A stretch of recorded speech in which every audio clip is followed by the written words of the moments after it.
জীবনের কোনো পরিস্থিতিতে যদি এই দৃশ্যটা আপনার সামনে আসে যে আপনি যাদের থেকে সাপোর্ট পাওয়ার আশা রাখার পরেও সাপোর্ট পাচ্ছেন না, আপনরাই দূরে সরে যাচ্ছে, মনে রাখবেন আপনার আল্লাহ আপনার উপর দয়া করা শুরু করেছেন। সুবহানাল্লাহ। ওই বিপদ থেকে আপনি যাদের সাপোর্ট নিয়ে উঠতে চাচ্ছেন, রব চাচ্ছেন আপনাকে কেউ না করুক সাপোর্ট, আপনার আল্লাহই স্বয়ং আপনাকে সাপোর্ট করতে চাচ্ছে বলেই মানুষকে দূরে সরাই দিচ্ছে। সুবহানাল্লাহ। জীবনে যদি কখনো দেখেন কাছের মানুষ দূরে সরে যাচ্ছে, বেঈমানি করছে, দুই নাম্বারই করছে, চোখ উল্টাই ফেলছে, আপনি বুঝে নেবেন আল্লাহ তাআলা আপনাকে দুনিয়ার আসল চিত্র দেখাচ্ছে। আপনি যেন বুঝতে পারেন আপনার আপন বলতে আল্লাহ ছাড়া, আপনার আপন বলতে আপনার নবী ছাড়া আসলে আর কেউ নাই, আসলে কেউ নাই, আসলে কেউ নাই। আপনার ভালোবাসার অধিকার পাওয়ার একমাত্র আল্লাহর আছে, স্রষ্টা হিসেবে নবীর আছে। আপনার উম্মত হিসেবে আপনি ভালোবাসবেন আপনার নবীকে, আপনি আল্লাহকে ভালোবাসবেন, আপনার নবীকে ভালোবাসবেন। এই বুঝটা দেওয়ার জন্য আল্লাহ অনেক সময় দুনিয়ার এই বাস্তবতা আমাদের সামনে এনে দেয়। অনেক ভাই বোন, ভাই ভাই এমনও আছে মানুষের কথার ফাঁদে পড়ে, ভুল বোঝাবুঝির কারণে কিংবা মেজাজ গরম থাকার কারণে দুই চারটা কথার শিকার হওয়ার কারণে হয়তো কোনো একটা সময় দূরত্ব হয়েছে, কিন্তু এখন একজন আরেকজনের সাথে মিলতে চায়, বসতে চায়। ওনাদের মাথায়ও চলে আসছে বাঁচবো আর কয়দিন, বুড়া তো হয়ে গেছে, কিন্তু ভাইকে এখনো বুকে জড়াতে পারলাম না, অনেক দিন হয়ে গেল। বড় ভাইয়ের মনেও সে তৃষ্ণা থাকে, ছোট ভাইয়ের মনেও সে আকাঙ্ক্ষা থাকে, কিন্তু অনেক দিনের দূরত্বতার কারণে, লজ্জাবোধের কারণে তারা মিলতে পারে না। আমি আমার ভাইদেরকে, যুবক ভাইদেরকে অনুরোধ জানাবো, যদি এরকম কোনো ফ্যামিলি কন্ডিশন হয়, আপনারা যুবকরা মিলে, ভাইরা মিলে, চাস্তো ভাই জ্যাঠতো ভাইরা মিলেই আপনারা উদ্যোগটা নেন, ভাই ভাইকে যেন জড়াই ধরতে পারে, ভুল বুঝাবুঝি যেন শেষ হয়ে যায়। কথা বলেন ঠিক কিনা? বান্দা বান্দাকে মিলানোর কাজ করবে, আল্লাহ সেটা দেখে গুনাহ মাফ করে দিবে। সুবহানাল্লাহ। আমি শুনি না, আরো জোরে বলেন। মিলে থাকেন, কেউ মিলে থাকতে না চাইলে তার আল্লাহরে সে জবাব দিবে। আপনার পক্ষ থেকে আপনি ক্লিয়ার থাকেন, মানুষের উপকার করবেন, থ্যাংক ইউ পাওয়ার আশা রাখবেন না, করতেই থাকবেন। কেন? সে আপনার রবের বান্দা, আপনি বান্দার জন্য করবেন, ওই বান্দার আল্লাহ আপনার জন্য করবে। আমরা অনেক সময় বলি তার এত উপকার করছি, সে আমার সাথে ডাইরেক্ট চোখ উল্টাই ফেলছে, বা এটা দুনিয়ার নিয়ম। আল্লাহ তো এটাই বুঝাতে চায়, এটা দুনিয়া, এটা জান্নাত নয়। আল্লাহর কাছে সবসময় একটা ফরিয়াদ করবেন, আল্লাহ তুমি আমাকে যতদিন ইচ্ছা এই দুনিয়ায় রাখিও, কিন্তু সে থাকাটা যেন তোমার পছন্দের হয়। আল্লাহ যতদিন আমার নিঃশ্বাস চলবে, সেই নিঃশ্বাসটা যেন তোমার পছন্দের সময় কাটে। আল্লাহ আমাকে তুমি যতদিন রাখবা সুস্থভাবে রেখিও, অসুস্থ বানিয়ে কারো উপর যেন আমাকে বোঝা না হতে হয়। কারণ অসুস্থ হলে অনেক সময় আপনরা পর্যন্ত ভর মনে করে। প্রস্রাব পায়খানা যখন অসুস্থতার কারণে বিছানায় করা লাগে, মানুষ ঘেন্না করে, এই ঘেন্নাটা দেখে রুগীরও নিজের অস্বস্তি বোধ হয়। কথা বলেন ঠিক কিনা? আল্লাহ আমি যেন সুস্থ থাকতে থাকতে ঈমান নিয়ে ইজ্জতের সাথে দুনিয়ার থেকে যেতে পারি, সে তৌফিক তুমি আমাকে দিও। মাওলা যতদিন আমি বেঁচে থাকবো তোমার বান্দা, জীবনের শেষ নিঃশ্বাস পর্যন্ত কখনো যেন কারো কাছে হাত পাততে না হয় আমায়, সেই রিজিকের ব্যবস্থা তুমি করে দিও। আল্লাহ গো, আমি যখন দুনিয়াতে থাকবো না, আমার সন্তানদের ব্রেইনে মনে তুমি এমন নূরের আলো দান করিও, তারা যেন মা বাবার জন্য অন্তত হাজার ব্যস্ততার ভিতরে একটু যেন দোয়ার হাতটা তোমার দরবারে তুলে এমন সন্তান ব্যবস্থা করে দিও। আল্লাহর কাছে এই দোয়াগুলা করা যাবে ইনশাআল্লাহ? আওয়াজ শুনি নাই।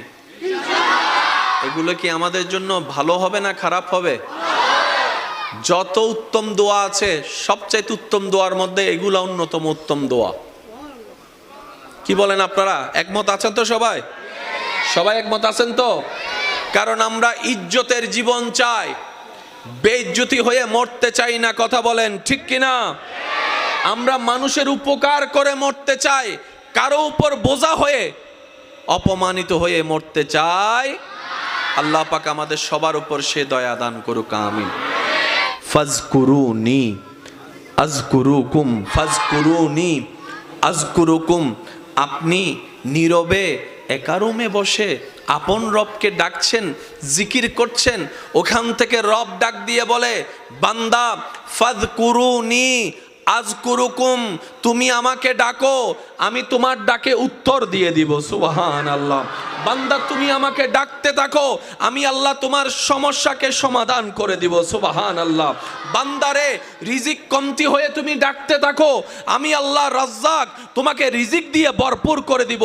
বান্দা যখন ডাকতে থাকে গভীর রাতে, রব্বুল আলামিন জিজ্ঞেস করে ফেরেশতাকে, ও ফেরেশতা, আমার বান্দা এভাবে ডাকছে কেন, তার কিছু প্রয়োজন আছে কিনা জিজ্ঞেস করো, আমি আল্লাহ দান করতে প্রস্তুত। সুবহানাল্লাহ। কারো ডাক রব আশা করে না। আমি আমার জায়গা থেকে যত সহজভাবে বলা যায় আমি চেষ্টা করছি, বাকিটা ওয়ামা তৌফিক ইল্লা বিল্লাহ, আল্লাহ যতটুকু দয়া করেন। কারণ সবার বলা বুঝ এক, বলেন না, সবার বলা বুঝা এক। তবে আমি আমার প্রেমিক ভাইদের কাছে একটা জিনিস জানতে চাই, আমরা কি লস চাই নাকি লাভ চাই? বেইজ্জত চাই না ইজ্জত চাই? অশান্তি চাই না শান্তি চাই?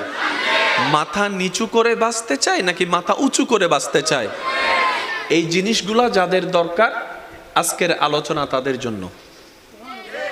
সুবহানাল্লাহ বলেন। ঠিক বললে সওয়াব হবে কিনা আমার জানা নাই, কিন্তু সুবহানাল্লাহ বললে কল্পনার বাইরে সওয়াব। পিছনের বাইরে এমন ভাবে সুবহানাল্লাহ বলেন যেন আওয়াজটা এখানে আসে। একবার বলেন সুবহানাল্লাহ। মাশাআল্লাহ। বান্দা যত রবের জিকির করে শয়তানের গালে জুতার বাড়ি ভরে।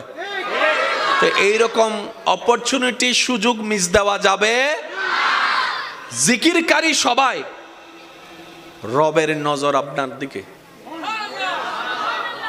কাশ আমি যদি বুঝাতে পারতাম কথাটা। জিকিরকারী সবাই, আসমানে লক্ষ কোটি অগণিত ফেরেশতা, কেউ রুকু দিয়ে রবকে জিকির করছে, কেউ সিজদায় রবের জিকির করছে, কেউ দাঁড়িয়ে দাঁড়িয়ে জিকির করছে, কেউ এমনে জিকির করছে, কেউ অমনে জিকির করছে। এমনকি জান্নাতের ফেরেশতা রিদওয়ানও আপন আপন নিয়মে রবকে ডাকতেই আছে, রবকে ডাকতেই আছে, রবের জিকির করতেই আছে, রবের স্মরণ করতেই আছে। কিন্তু সেই ডাকের উত্তরে রবের কোনো উত্তর নাই। কিন্তু যখন আপনি এই ভাঙ্গা ঘরের মধ্যে ছাদও নাই, রোদও ঢুকে, বৃষ্টিও পড়ে, ছোট্ট একটা জায়গায় বসে বসে যখন আপনি আপনার ভালোবাসা দিয়ে, ভক্তি শ্রদ্ধা দিয়ে রবকে ডাকতেই আছেন, রব বলে যে ফেরেশতা দেখতো আমার বান্দার কিছু লাগে কিনা, ফেরেশতা দেখতো আমার বান্দার কিছু প্রয়োজন আছে কিনা, ফেরেশতা দেখতো আমার বান্দার কিছু চাহিদা আছে কিনা। ফেরেশতা বলে, আল্লাহ এখান থেকে ডেকে ডেকে ফাটাই ফেলতেছি, আমাদেরকে একবার জিজ্ঞেসও করলা না কোন জায়গার কোন কোনায় বসে।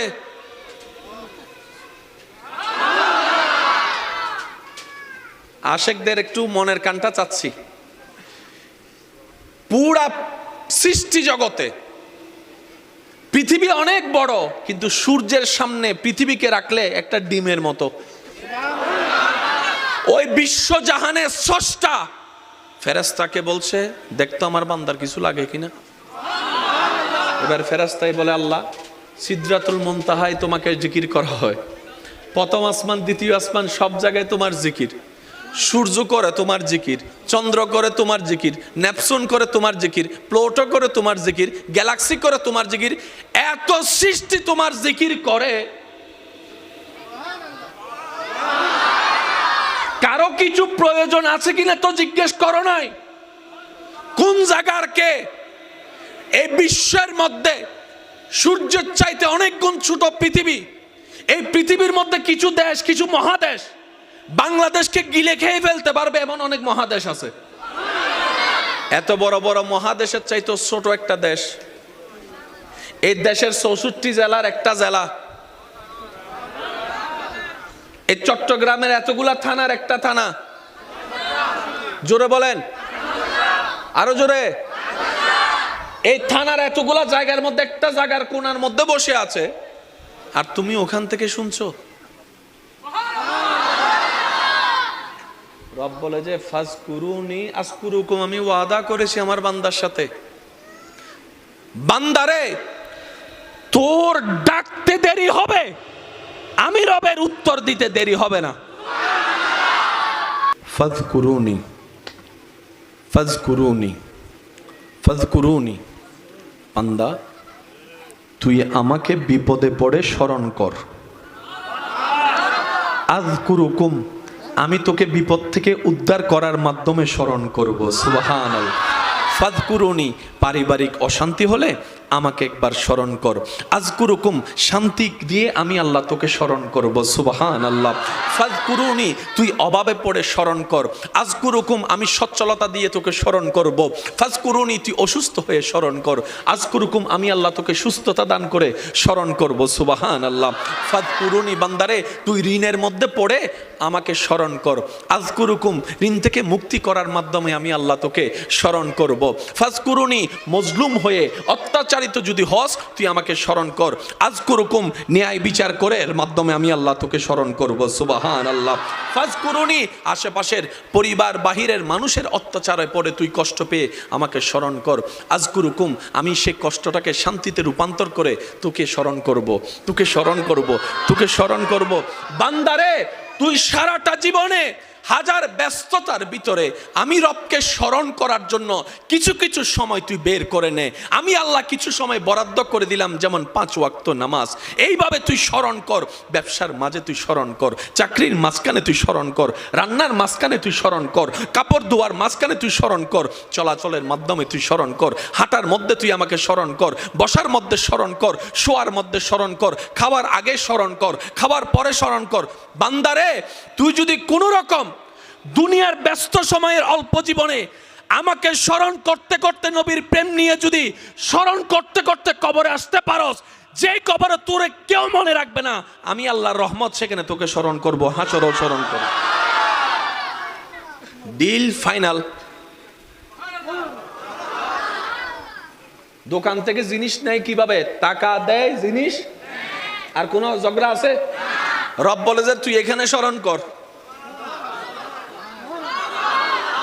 পিছন পর্যন্ত আমি ওইখানে স্মরণ করব। তুই আমার এখানে মনে রাখ, আমি তোর ওইখানে মনে রাখবো।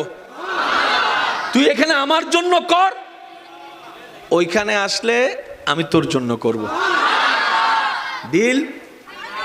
ইন্নামা তারাজু রহম ফরিব। Deal, deal. এই ডিলটাকে যারা ডিলে রেখে কবরে যেতে পারে, ইজ্জত তাদের জন্য, রহমত তাদের জন্য, সম্মান তাদের জন্য, নবীর সুপারিশ তাদের জন্য।